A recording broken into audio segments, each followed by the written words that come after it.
Saviez-vous que les anciens Celtes et les Romains pouvaient communiquer entre eux sans l'aide de traducteurs? Et c'est justement l'une des raisons principales pour lesquelles ils parvenaient à maintenir une relation relativement stable, tant sur le plan diplomatique que sur le plan social. Et cela a permis un échange culturel relativement simple, entre guillemets, car il y a aussi eu, bien entendu, des problèmes ainsi que des tensions entre ces deux peuples. Chose qui ne Ce que l'on ne constate pas dans les relations entre les Romains et les peuples qui, contrairement aux Celtes et aux Romains, n'avaient pas d'origine indo-européenne.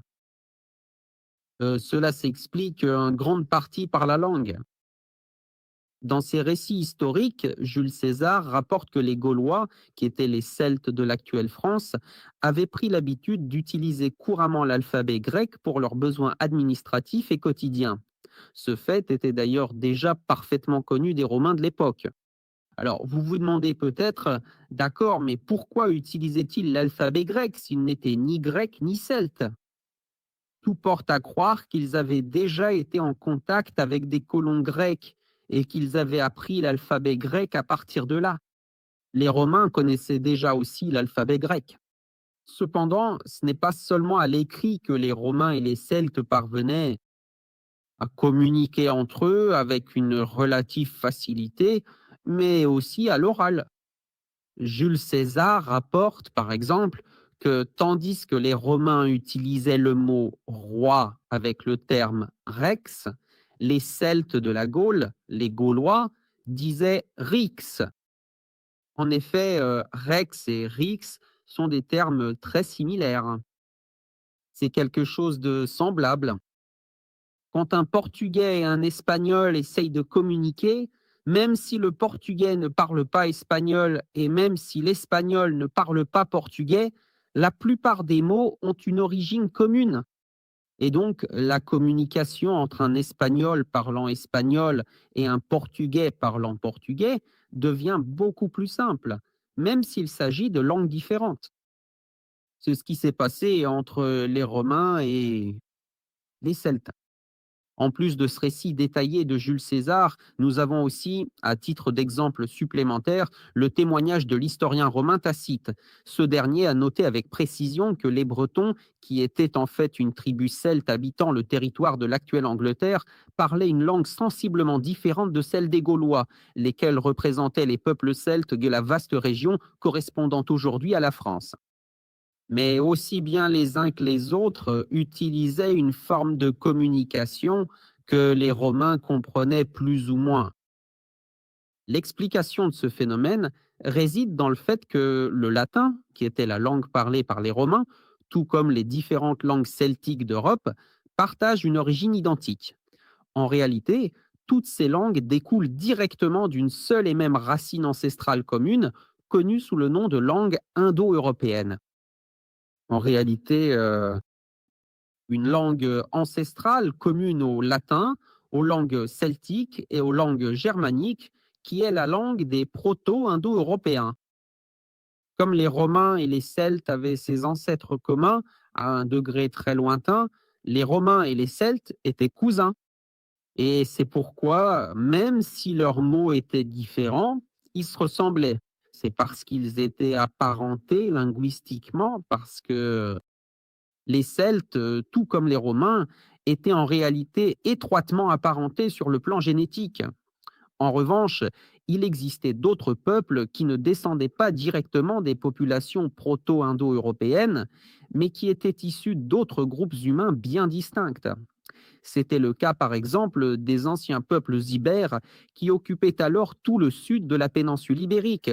Ces populations possédaient déjà leur propre langue bien spécifique. Ces paroles étaient absolument et totalement inintelligibles pour les citoyens romains. Les Romains n'arrivaient pas à comprendre, comme ils comprenaient plus ou moins les Celtes, ce que ces peuples natifs de la péninsule ibérique disaient. Donc, avec beaucoup d'efforts, ils arrivaient bien sûr à communiquer, mais très souvent, les mots avaient des significations complètement différentes. Pour les peuples ibères, comme pour les Romains. Un exemple de cela, c'est le mot paix. Les Romains avaient un concept de la paix qui était collectif.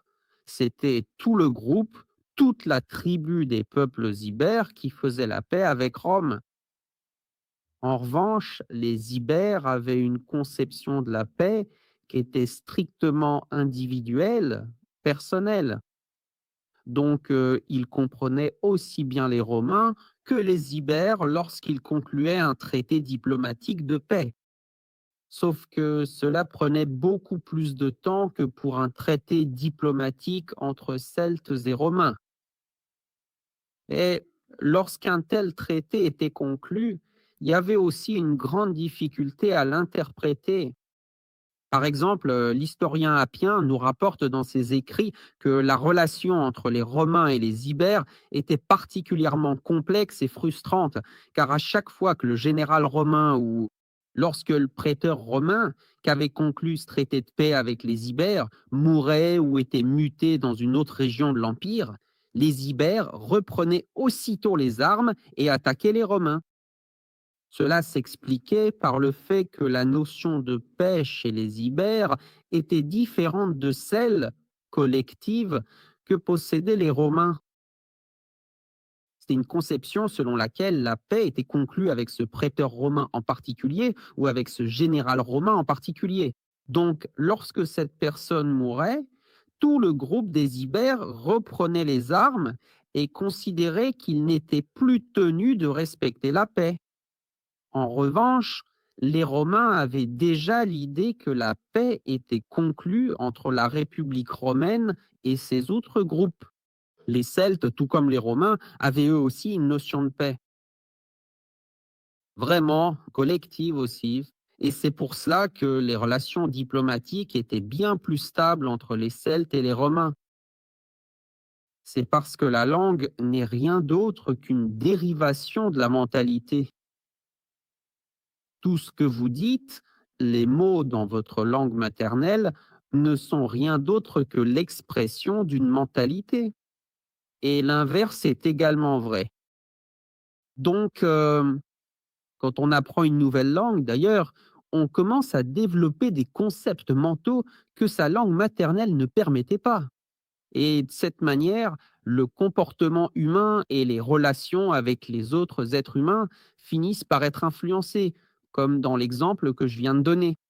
Les Celtes et les Romains avaient des relations interpersonnelles bien plus stables et durables que les Romains et les Ibères, parce que les concepts mentaux de paix, de fidélité que les Ibères avaient n'étaient pas les mêmes que ceux des Romains, car il n'y avait pas d'héritage commun, pas de tradition commune entre ces deux groupes.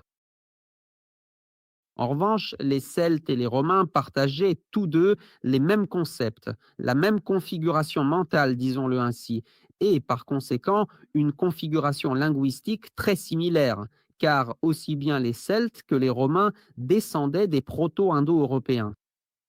J'espère avoir réussi à t'éclairer et j'espère que cette curiosité t'a plu. Si tu veux en savoir plus sur les origines de notre civilisation méditerranéenne, n'hésite pas à t'abonner à la chaîne et à suivre pour plus de contenu.